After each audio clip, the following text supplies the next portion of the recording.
Hello. Hi, everyone. Thanks everyone for joining us for this webinar. I'm Terrence, the chief editor of Tech in Asia. And for those who don't know, we are a media jobs and events platform for Asia's tech industry. So, with me today, is someone who needs no introduction. He is Ritesh, the founder and CEO of OYO. So Ritesh, for those who are new to audio, perhaps and the industry, could you just share a bit more about yourself and the company? Hi, everyone. Thank you so much for having me here, Terence. I wanted to use this opportunity and give a quick 1 minute introduction about myself. Hi, I'm Ritesh. I'm the founder and CEO of OYO. OYO is a fairly simple platform which ensures that we can bring our customers low cost, reliable quality accommodations across the world. Today, we operate worldwide across 80 countries, and our hope is every time a consumer opens the mobile app, they should be able to push a button and get a reliable, low cost experience.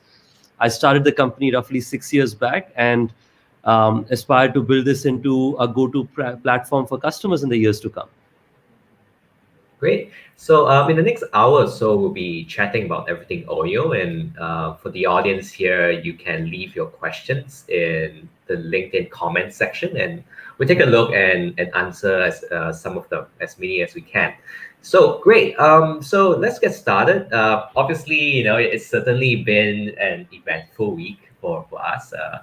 For those of you who weren't following, I think Tech in Asia, we published an article about Oreo. They got retracted because on Tech in Asia's end, I think there was some missing steps that we didn't take, right, in order to verify a story. So we apologize, and Ritesh, of course, was gracious to accept it. So thank you, Ritesh. Let's just start by clearing the air and we can move on, right? Our sources obviously, gave us some information. So I want to get, Ritesh, I want to get your view on what happened, what really happened, why was this information floating about? And I guess the question on everyone's minds, right? Are you planning to move to a non-executive role? And are the board and all the shareholders supporting you as the CEO? Sure. First off, I'm very, I wrote this on my social media yesterday. I've always had respect for your platform, and I think in times like these where you take responsibility, it increases my respect even further. And I'm sure of a lot of other readers for the kind of efforts you take to make sure that each one of your readers, gets to read valuable information. I think coming to the specific view on my job, I think these are, as you know, incredibly testing times for any company in the travel and hospitality sector. Given that at this point of time, there are a lot of people who'd probably have me defocused. But that said, at this point of time, I owe a lot to my employees, customers, partners, who are all in some way sacrificing with the belief that OYO will do the right thing by three of them. So at this point of time, while there may be some segments of people outside who may have a different view or would like us to be distracted. But all I will say is that we are at it. One of the things that's well known about our company is that we are highly perseverant. We may have tough times. We may be challenged, we may fall, but we will stand up and then we will get back at the same problem that we faced earlier in a better manner.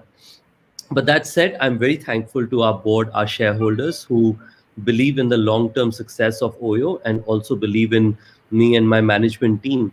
One interesting thing, Terence, is that in the history of our company, we haven't lost a senior leader ever.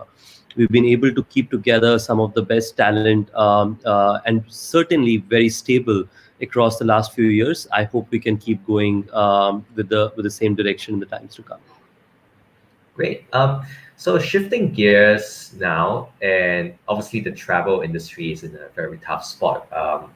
And not just the travel industry, but just across different industries. I was just reading a story about a photographer who lost all his business, right, in this situation, and he had to become like a food delivery rider, and that's tough, right? So back to the travel industry, no one could predicted this, right? Certainly not Oyo, and there was obviously a need on your side to trim your headcount to save costs, right? So I remember you mentioned in April that there was no that there's going to be no on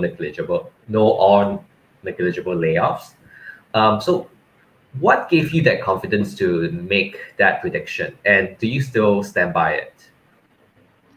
Sure, Terence. Like you mentioned, these are incredibly tough times for our industry.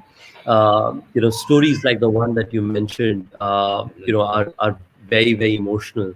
A photographer, a travel influencer, a general manager of an activities segment who's really good at, enabling water rafting or services like those. All of them are having to change their jobs, so it's clearly one of the tough times for our industry. And OYO being one of the critical players of the travel and hospitality industry is, of course, not going to come out unscathed from it. We are, of course, impacted very significantly. When we looked at the future, look, I think unfortunately we did need to take some steps like that of furloughs, as well as in some countries, like I mentioned, no or negligible layoffs. There were a couple of countries where retrenchments were required because laws did not favor employees for a potential furlough.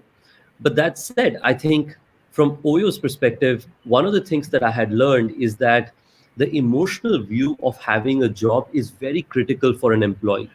So, at the balance, if we are having to provide a certain amount of restructuring capital for our employees anyway, we would like to try and ensure that we can save as many jobs as we can, while enabling it. So that's what allowed me the foresight to sort of say that furloughs was valuable.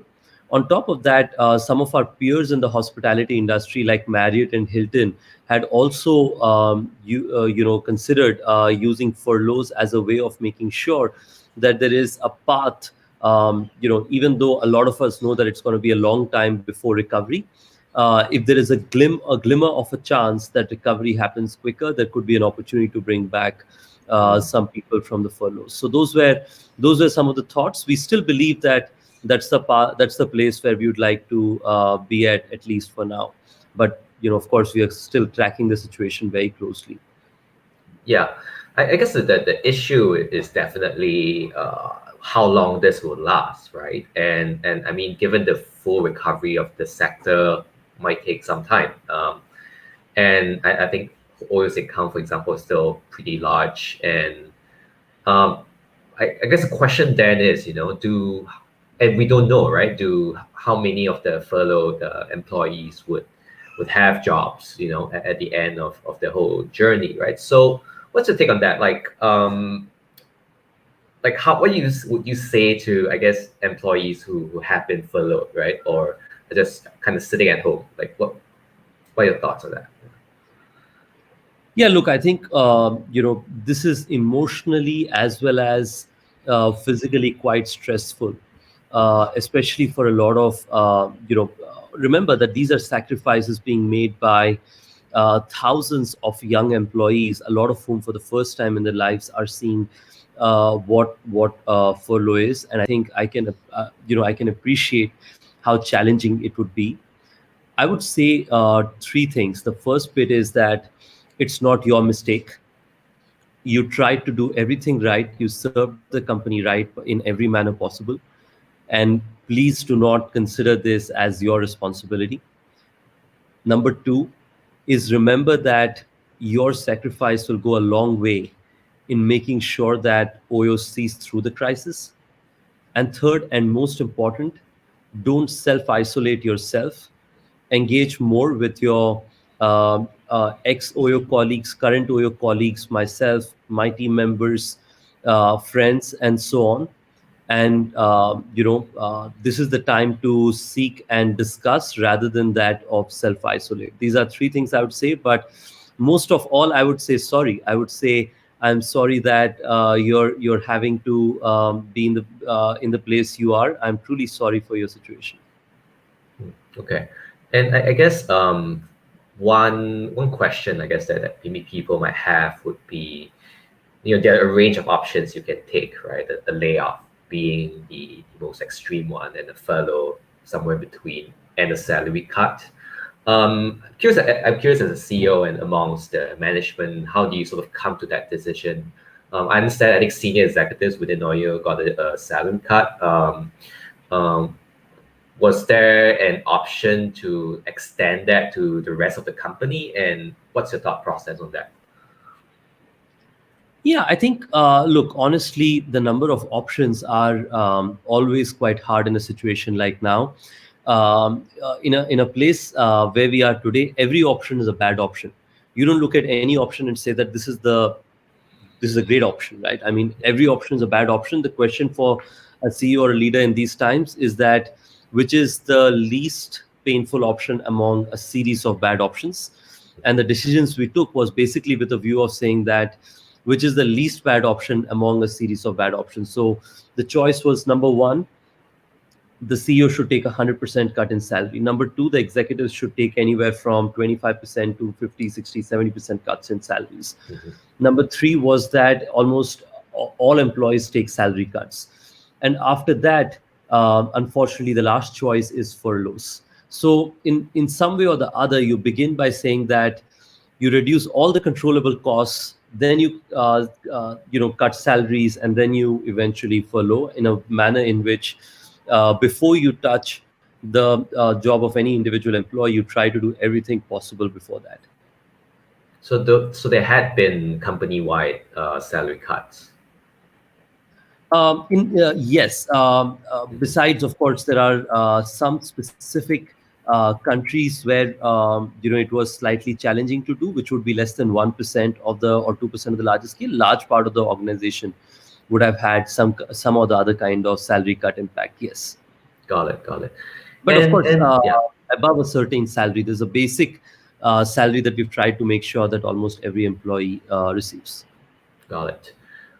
So obviously having to manage such a large organization and having to do furloughs and layoffs on such a large scale isn't easy. What are some measures that have been taken by yourself and your team to sort of boost morale amongst employees and to help those who are impacted? Terence, one of the things that I've seen, if you look back at some of the most challenging situations across the world, whether it is during the World War or during various situations, I have, I try to read a lot about past crises that mankind has seen, and one of the things that I've constantly observed is tough times bring people together. Mhm. It brings people under the flag. So I think at this point of time, one of my biggest focus areas is to make sure that I and our management are focusing on bringing people together and reminding them about the value of perseverance. So from our perspective, at this point of time, everybody is home. You're unable to meet them. You don't see 20 people in one place together. So being able to motivate people, the number one mantra for that is engagement. So to engage our team members, we're doing everything from town halls, communications, skip level meetings, virtual family meetings. Day before yesterday, I was speaking to one of our team members who's doing something called, in Hindi it's said rubaru, which is a way of engagement where people are meeting families of employees. Some people live with parents, so meeting the parents. Some people live with their children, so meeting the children and vibe together. So we're trying to do everything possible to make sure that we can keep people engaged. Mhm. And engagement will, needless to say, drive higher amount of belief in the company, as well as hopefully effective execution for making sure that our consumers and partners Mhm. can create significant value. Cool. Yeah, you mentioned reading some books on some crises, and what was one that's stuck out to you? So long back, one of the documentary that I watched and something that I'm a huge fan of is The Men Who Built America. This is a documentary that talks about how United States was civil war driven. People had very little amount of income, and the country and entrepreneurs and teams in those countries worked together to be able to create one of the most powerful countries in the world over a period of time. So these are examples that show that adversities can be turned into opportunities if everybody works together for a common Right. cause. Cool. So in terms of handling the layoffs and the furloughs, obviously, you guys are trying your best, but was there anything that could have been done differently in your view in how your company handled it? Um, yeah, any lessons you drew from that? Yeah, look, I think to begin with, one of the things that's critical to know is the situation we are dealing with now is unprecedented. The reason I say unprecedented is because the world economy has not faced the kind of economic contraction that it is seeing now Mm-hmm. in any economic crisis before this. Probably the last time I was reading in one of the analyst reports, the last time something as bad happened was probably the Second World War, where as many employees in the US filed for unemployment protection, or in Europe had to change jobs, or so on and so forth. So, given the unprecedented nature of the crisis, like I mentioned earlier, there is a series of bad options. But at the same time, our view was to try and ensure that whichever option we choose needs to be the least painful for our employees, and hence salary cuts and furloughs were a lot more preferred than job cuts at all. Okay. Yeah, moving on to talking about the hotel partners, right? So there has been some disputes with hotel operators over unpaid dues in India. I mean, even on Twitter, like you still see some complaints, right? So like, what's the situation now? With these payments. Sure. Look, I think you're absolutely right. There have been some disputes in the past, and we continue to discuss with our partners about each one of those situations. The way to think about it, Terence, is OYO today partners globally over 50,000 hotel owners and homeowners in order to bring them various value proposition. For example, on an average globally, pre-COVID, of course, hotel owners saw almost a 2x jump in RevPAR and at least a 30% jump in occupancy if they joined OYO. We drove significant amount of self-demand. For example, in countries such as Indonesia, Malaysia, we are able to drive 50, 60% occupancy from non-OTA. In countries like India, even 90% from non-OTA. And we, of course, bring a series of technological value propositions. While these are some good things we do, there are also things that we haven't done very well, and we are, we are happy to acknowledge it, but also have been already and will continue to work very closely to make sure that we improve them. The first one is we need to simplify our deal contracts and reconciliation statements. We have made significant changes on them over the last 4 months, and we have received great appreciation from our partners. For instance, in the month of April, OYO signed over 50,000 rooms, but on top of that, we brought back over 10,000 rooms from the past from hotel owners who had some or the other issue with us in the past. And second, I think we need to make sure that for any policy changes we have, because we want to do a better job in our customer service or anything linked to that, earlier we used to send an electronic communication only to our partners. We need to find better ways of over engagement with our partners, because sometimes some of our owners may not read our digital communications by means of emails, WhatsApp, etc. So these are two things that we have learned from the past, and we are very actively engaged to make sure that we work with our hotel owners and truly come out as their most preferred partner. Are there mistakes we've made? We have, but are we focused on improving them? We have been over the last few months, and we are confident that we will come out of COVID as a very exciting partner for our hotel owners.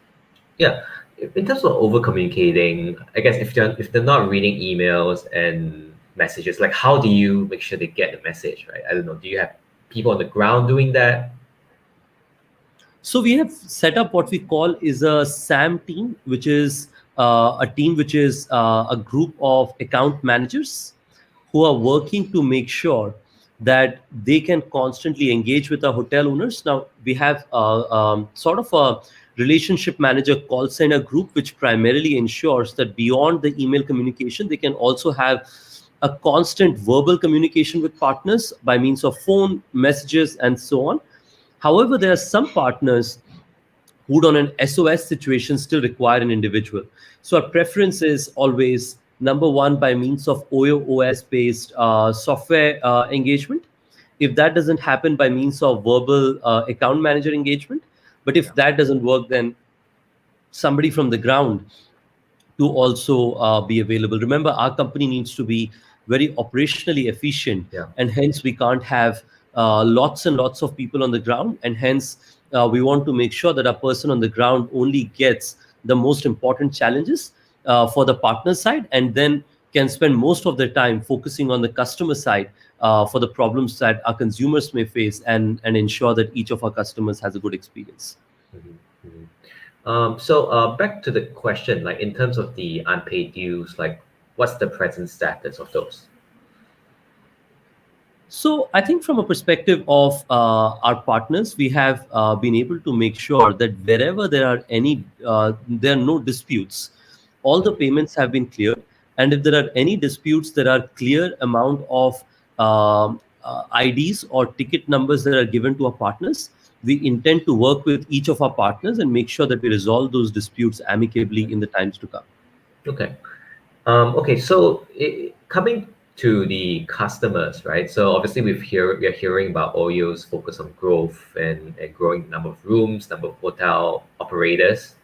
So how's customer engagement going? You know, how would you rate your customer service against your peers? Sure, I think this is a very critical area. A lot of times, what gets discussed is OYO's funding, growth, room numbers, etc.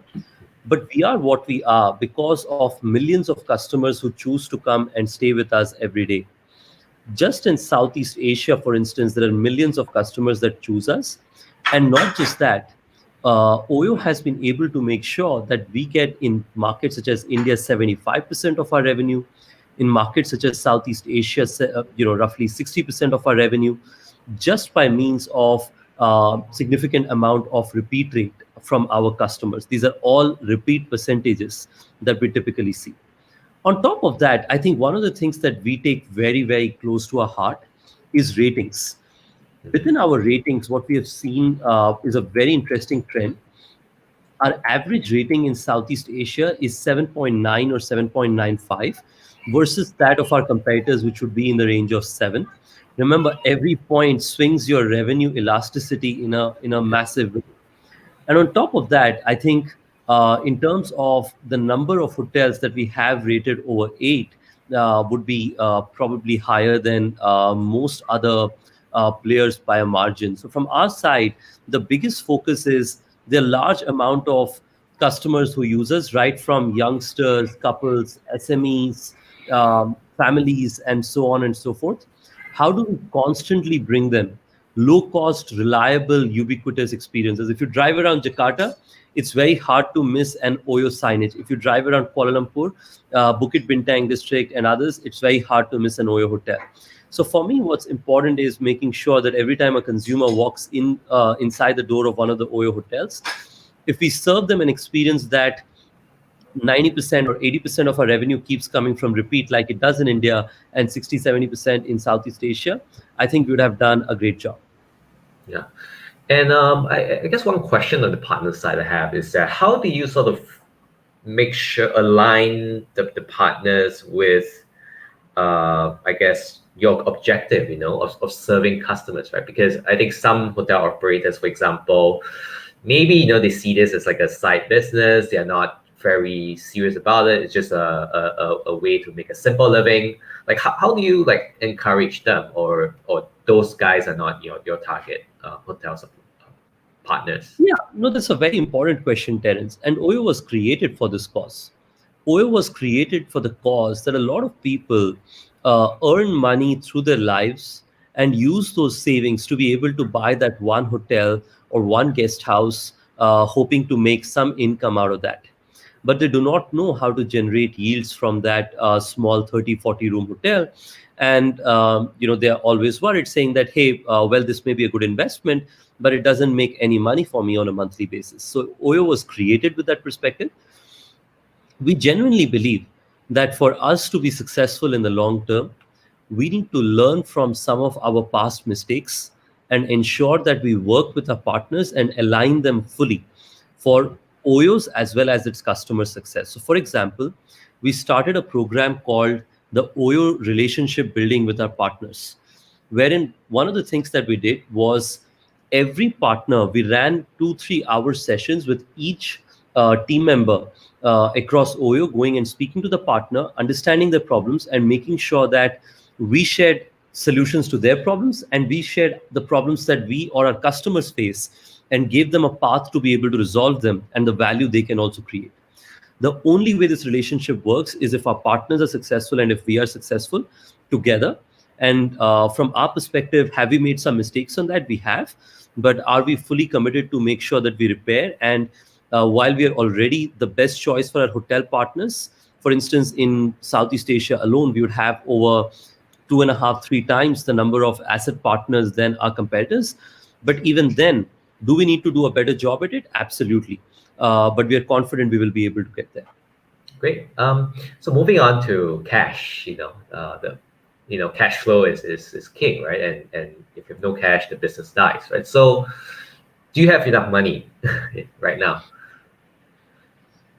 So let me begin with a very simple answer. Believe it or not, no capital is infinite. Mhm. So that said, I think we are as a company being very focused on making sure that we have the capital reserves to see through the crisis. Mhm. In this crisis, we have tried to ensure that we began by removing all the controllable costs like that of capex, marketing, any significant amount of new office spaces, anything like those. We are trying to make sure that we removed all of those controllable expenses.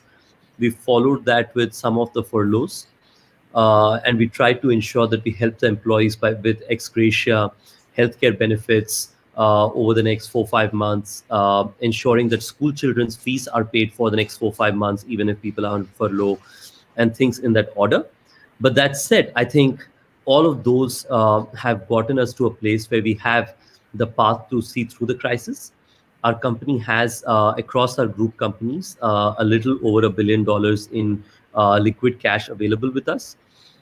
So our hope is, with this capital reserves and the spirit of the partnership with our employees, our customers, and our partners, like that of, I was speaking to various interesting partners over last 4 5 days. For example, Park Yul Butcheri, who's the owner of OYO Moist Residence in Indonesia, or Dato Mahesh in OYO Formosa Hotel in Malaysia, or Mr. Conrad in Philippines. Each one of them are bringing some fantastic ideas for us. For instance, one of them told me that what I'm seeing, Ritesh, is that majority of your demand is coming from local customer base, and hence, and that doesn't require people to fly. Or somebody else said, how can we ensure that we can have an operational expense which is very low cost, so that even at a lower occupancy I can break even? Or third customer said, asset owner said, and which we have also announced recently, about our sanitized experiences.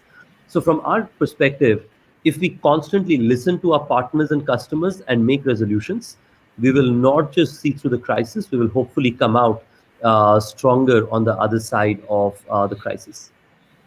Cool. Yeah, so a billion in cash, right? More than a billion. So how long does that last you, assuming there are no further cuts? How do you think about the runway?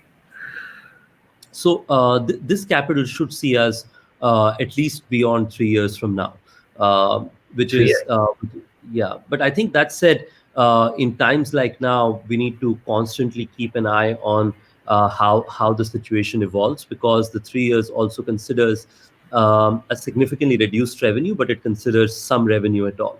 So we will need to constantly keep an eye on the situation. Yeah, so 3 years, I guess, takes into account the revenue that's been hit, right, but affected by COVID.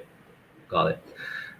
Yeah, and speaking of revenue, you mentioned that previously that the revenue and occupancy rates were hit by between 50 to 60%. How's that going? Is it going to get worse, or are you seeing some things getting better? So this was an announcement that I made in April, I think 14th, and this was about our results in March. Yeah. I think what we saw in April was that things actually got worse, especially because there was a national lockdown that began in India. And those of our viewers are from Malaysia would also know that the CDC restrictions were also applied in Malaysia as a follow up. Both of these are very important markets for OYO. But that said, I think as we speak now in May, there has been some green shoots that we can see, which means there is some incremental addition from there. Of course, the revenue still remains impacted in the 50-60% sort of range, but slightly better than that of April. We're seeing this slight amount of reverse coming in from China because of some increase in occupancy. So the occupancy went from 65% to less than 20% to now 45%. One of the things that taught me also is that budget hotels will come out quicker from the crisis than that of luxury hotels, because in China, the luxury hotels are still at 15-16% occupancy. Mm. The second market where we saw great results is Denmark, which is the Scandinavian area, as well as Benelux, which is Netherlands, Austria, Belgium, and similar markets.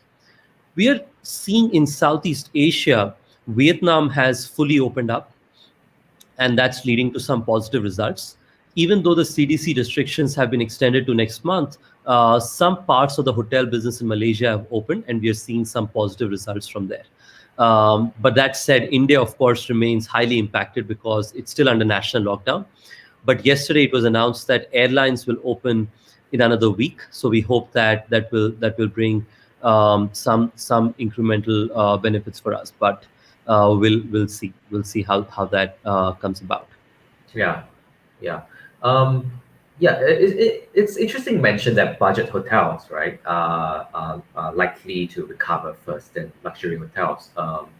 Obviously, maybe it's because, I guess the barrier to entry is low, and people are more likely to spend on budget travel. What's your take on that? Like, why do you think budget hotels will come back, recover first?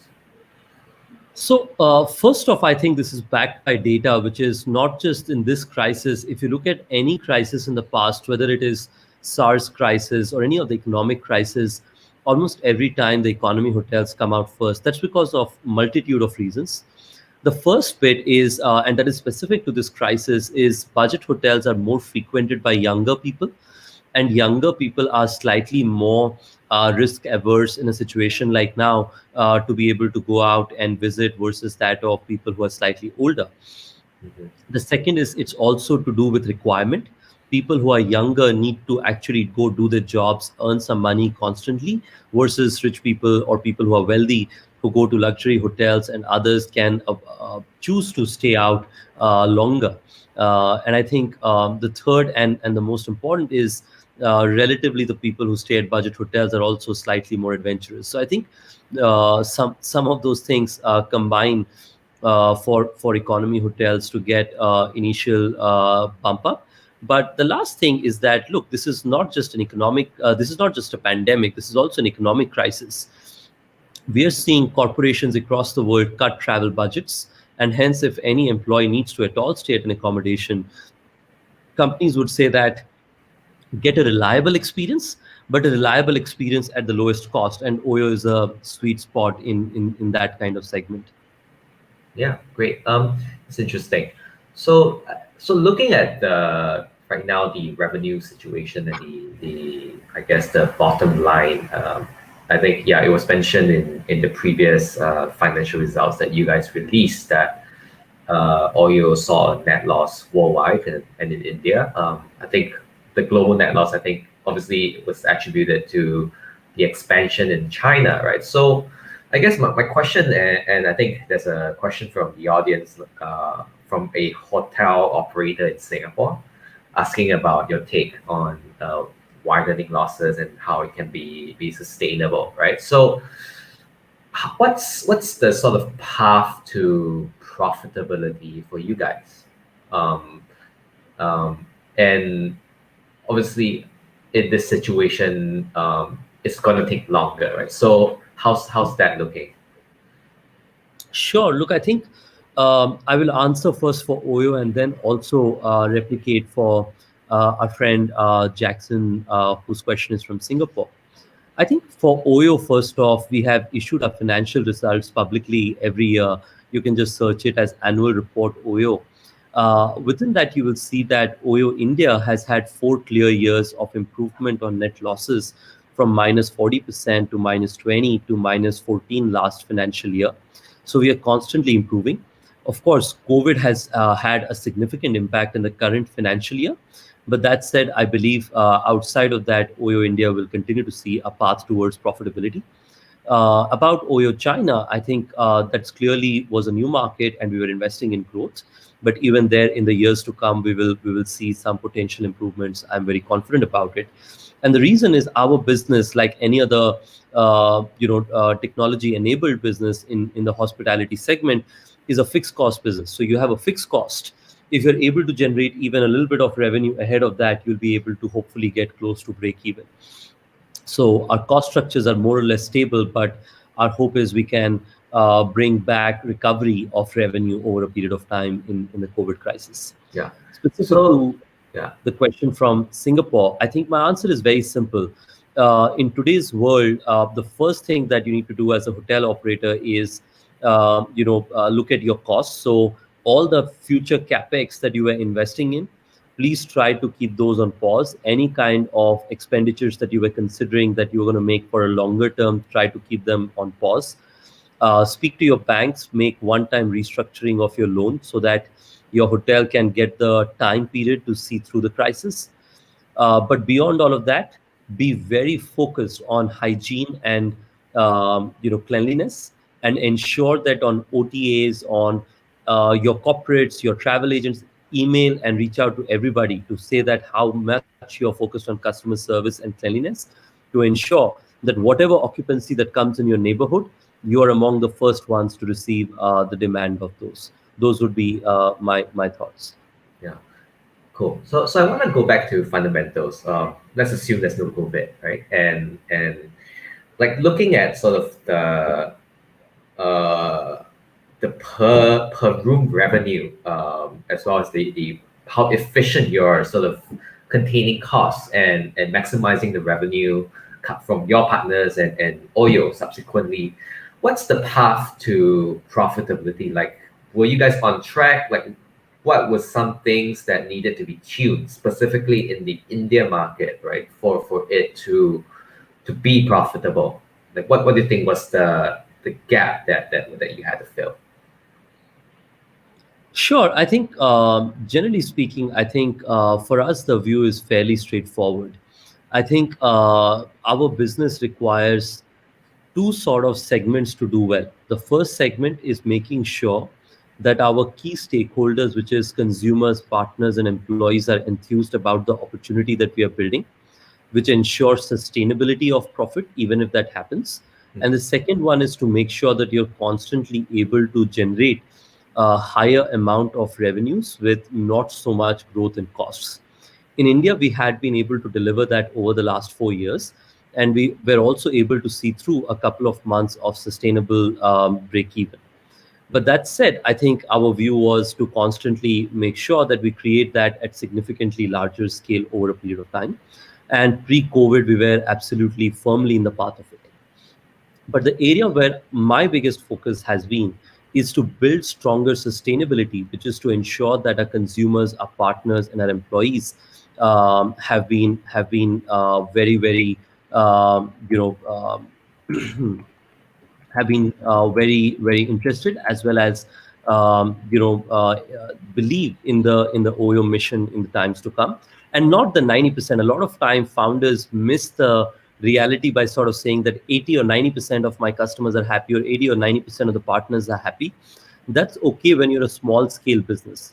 But when you're a business of the scale of tens of thousands of partners and customers, it's critical that we look at the last 10% and also be very focused on each one of them, and ensuring that their challenges can be resolved. Hmm. So I guess just to dive deeper into this because I think it's an interesting topic. So for India specifically, is it about say increasing revenue to partners, or is it about sort of increasing the take rate that you get right from the partners, or is there still some cost optimization parts aspects to it that can be done, whether it's introducing technology and all that? So what are some of the levers that you feel are the most significant ones that will allow you to finally like reach the promised land of sustainable of profitability? So I think by economics, we and our partners are in a good place. There is a specific segment of hotel owners. OYO's global business is 98% primarily by means of fee-based programs, but we would have 2% or so hotels under what we call as our frontier business, where we have some kind of fixed guarantees. We are evolving all of those discussions into variabilized expenses wherever, of course, contractual obligations allow us. Our focus is to make sure that beyond that, in today's world, actually, we need to help our partners by giving back take rates. For example, last month we announced that we gave our partners in India a relief of around 24 crore Indian rupees in the form of take rate rebates for our asset owners in these times. So, in my view, at this point of time, there are two big focus areas. The number one is to bring our partners more and more revenue, and hence get our reasonable share from it. And second, to make sure that we continue to deploy technology to be able to ensure that we can run our operations in a smoother manner, where our partners and consumers can and our employees can appreciate the experiences we provide to all three stakeholders. Okay. Yeah. So moving on, just a quick one about the fundraising situation. So Series F was the last round, the round that you've raised. So all the money's come in. The one point you were targeting 1.5 billion, right? So what's the quick update on that? Sure, I think the Series F is complete. I, of course, was the person who used this opportunity to be able to increase my ownership in the company. Insofar, my holding company's exposure in OYO is now upwards of $2 billion, and my belief is that's for all the right reasons, and I believe in the long term that would have been in reflection the right decision. Yeah. Anything you can say about where that money comes from, right? Your exposure to oil. I think this is from a combination of financial investors. It's hard for me to share specifics, but one thing that I can definitely share is there has been some news about whether there would be a margin call or anything in that nature. I can share that my financial providers are fundamentally comfortable in this point of time and are looking at the long-term results of the company in the next few years as we speak. That's sort of the current situation in terms of my capital resources. Okay, yeah. Okay, so yeah, we're done with the financial stuff.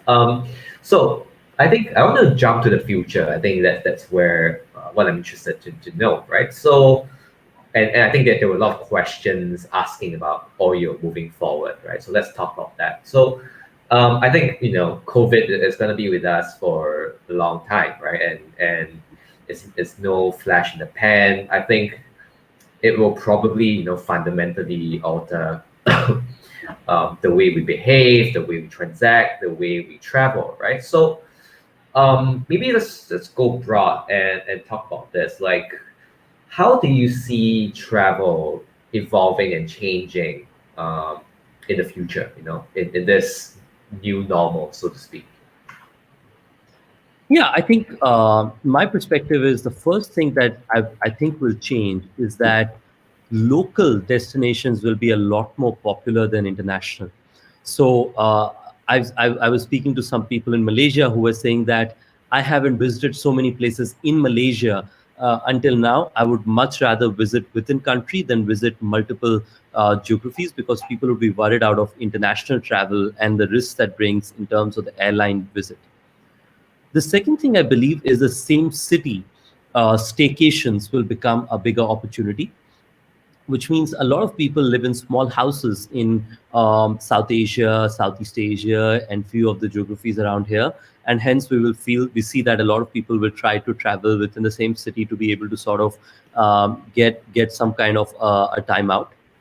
Flexibility will be critical. So cancellation policies, in my view, people will ask for a lot of flexibility in it. In Europe, I'm seeing that bookings in some countries are very, very good at this point of time for the summer season. But most of the consumers who are booking with the flexibility requirements that they can rebook in a few months later if the country restrictions do not open up. I think the economy hotels, like I mentioned, will be a very, very important perspective. And last but not the least, I think one of the things that consumers will care about a lot is the geographical location of the hotels, whether those hotels are in places which are away from contamination zones or places where there may be any risk of the COVID at all. So I believe these are few things that may change in the future. I believe that definitely people will, humans are social beings. They will need to be going to some place outside their homes.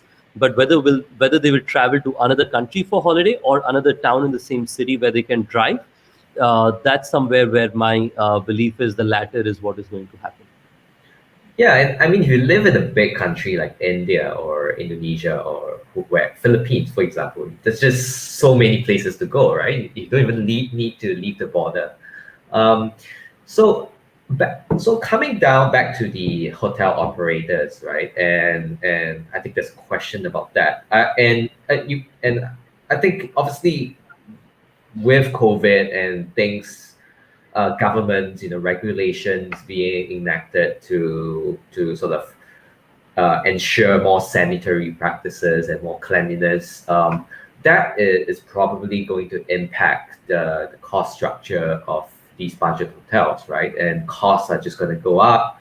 And with social distancing, there's only so many people you can pack into a hotel, right? So isn't that going to drastically, or I'm not sure what the extent will be to, but isn't it going to hurt the budget hotel segment and indirectly impact OYO? Yeah, no, that's a very important question. In the hospitality industry for a long time, a lot of hotel owners and operators, including somebody like in some folks in our team, including me, have not fully moved to the new digital world in lieu of the personal service that we want to give to our customers. But that said, COVID will ensure that because of sanitization practices, there may be some costs that add up, but we will need to use technology to rapidly reduce our expenditures at a hotel level. So, for instance, kiosks for check in will no more be novelty, they will probably become pretty standard. In terms of cleanliness and similar places, hotels have for a long time tried to ensure that they run their own facilities in their buildings. But at this point of time, it will be more important than ever before for considering better ways of ensuring that cost structures can be more optimized. Or, for instance, technology for ensuring coordination. Earlier, I remember in a lot of our hotels, we have one employee whose job is just to make a list of requests from customers like bring me some shampoo, bring me this additional thing in my room, bring me some towels. Just doing that is a full-time job of somebody. Now that will be done by means of LIFO and FIFO practices, by means of systems itself. We will need to use those technologies to be able to reduce our costs. Good news is that will improve the customer service because consumers will not need to touch one more person to be able to get the experience. But I do believe that technology is the only way in which we can keep our costs under control in these points of times, including, by the way, there are two big costs for hotel owners: people and power. So a lot of things that I mentioned were people oriented. There's also power based or electricity based expenditures that hotels will need to rethink about very closely that we have not invested for a long time, like that of sense based lighting systems, which save a lot of power. A lot of those systems will be under great use, in my view, in hotels in the times to come. Hmm. Great. And I guess definitely OYO will need to think about how it operates in this new environment, right? So, and there are a couple of questions on that. So, how would you foresee OYO changing its practices, right? So, either from an operational standpoint, and in terms of the business model, do you see that changing in any way? So clearly, in today's world, we had already moved out of the minimum guarantee kind of system, beginning of January or end of December sort of timeline. So majority of our hotels continue to be on fee-based arrangements, primarily because in today's world, when nobody knows when the countries will open or not open, I think having fixed sort of guarantees is not worthy for any of the stakeholders in the ecosystem. I think the second thing that I believe will happen is that in retrospect, one of the things that I would do is have a much more measured growth. So you will see a lot of measured growth from OYO side with balancing the key stakeholders across our ecosystem. And the third is, we will try to make sure that we not only see through the crisis, but also keep enough capital that when the world comes back, we are one of those companies who has the capital reserves to invest and also being having the ability to come out stronger on the other side. Hmm. So yeah, so you mentioned a cash guarantee as being the original system. So what was the benefit of that original the cash guarantee thing? So, from our perspective, one of the things that we have seen, Terence, being valuable for our company is ability to get full latitude on pricing. If we control the pricing, we are able to ensure that we bring better RevPARs.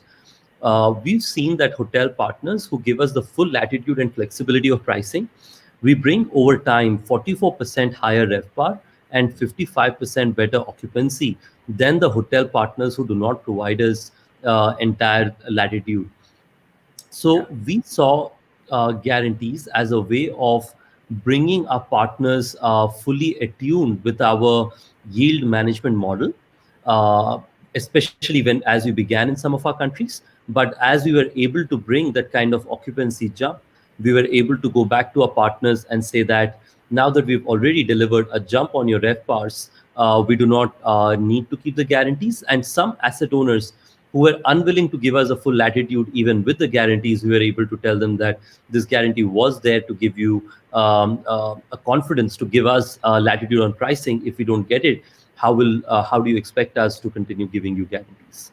okay.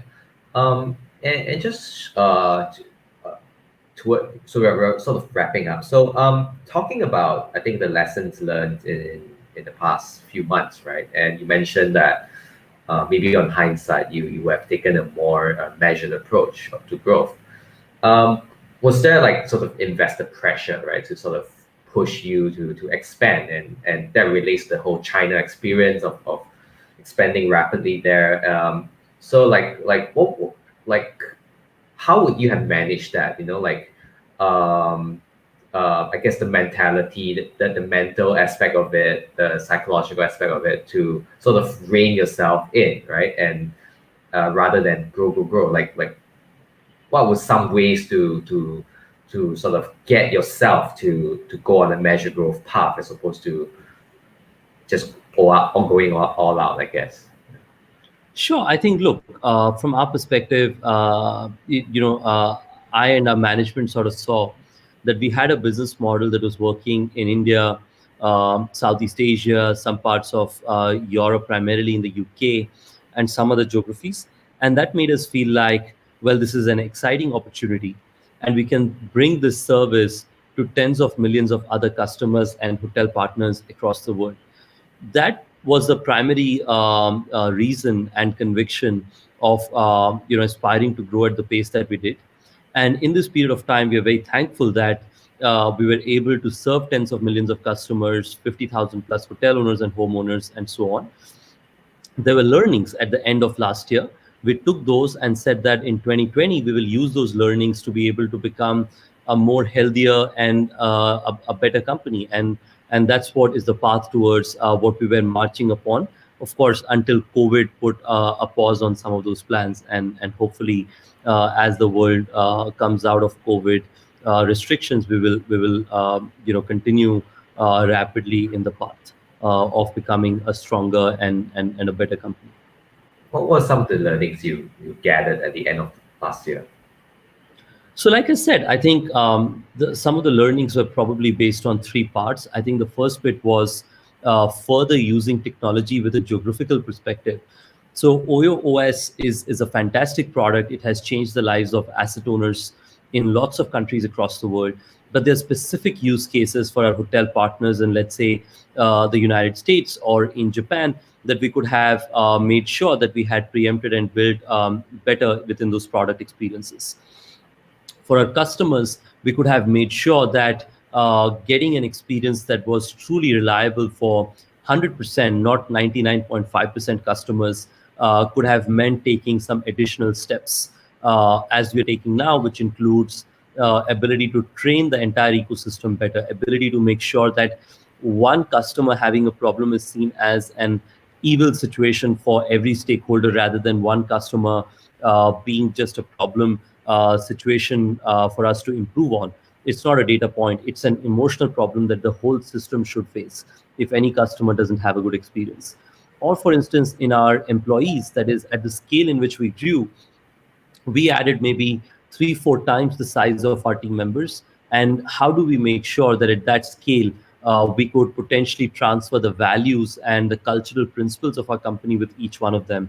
It wasn't their mistake, it was our responsibility to make sure that we constantly spent more time in sharing our cultural values with each one of them. And that's what we've been doing over the last 3 4 months, and trying to do a better job at. Hmm. Yes, you mentioned an interesting point there about instead of dismissing the 0.005%, right, of complaints or unhappy customers, changing their mindset to sort of like no problems too small. If I interpret it correctly, like why is that important? Like, what does that change? How does that change the way the company has been run?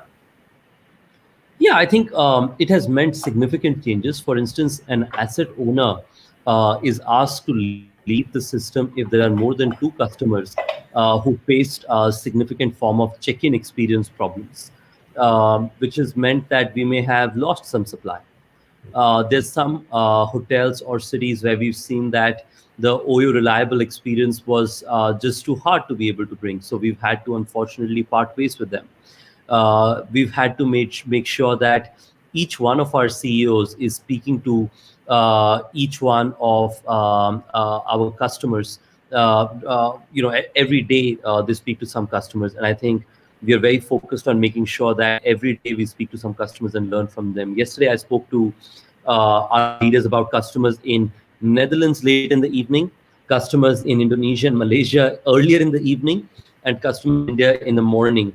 So even in these times, so I think from our perspective, the focus is to make sure that you take each learning and expand it to say, how does the job of an employee, a hotel owner, the finance employee, the legal employee, the HR employee, the BD employee change to ensure that that customer got a better experience. And remember, given the volume of customers OYO deals with, a 0.05% is also hundreds of thousands or tens of thousands of customers, if not hundreds of thousands of customers. Yeah, and complaints, right, and tweets. Yeah, and I guess staying at home allows you to make tons of calls and just get as many user feedback sessions done, I guess. That's pretty much the end of the discussion. And again, just want to thank Ritesh and for joining us, and the audience as well for listening in. So before we go, a quick plug about something that might intrigue product management folks out there. So our annual product development conference is happening online this July. And our team is pivoting products in the pandemic. We'll feature product leaders from Southeast Asia, from China, Silicon Valley, who will share their tips, lessons, and guidance on how to manage tech product through these challenging times. So check out the link in the chat box to know more. Yeah, and that's a wrap. And again, thanks everyone. Thank you, Ritesh, for joining us. And Yeah. Any last words? Any last words of advice, Ritesh, for everyone? No advice. I think the only thing I would say is one of the things that is highly underrated is perseverance. And our company and I myself hope to try and continue to use perseverance as a core strength of our company. We've always believed that there is always light at the end of the tunnel. Just keep digging, and that's the path we are in, and we will continue moving in that direction. Thank you. Great. Right. So stay healthy, stay happy, everyone, and have a good day. Thanks, guys. Thank you. See you next time.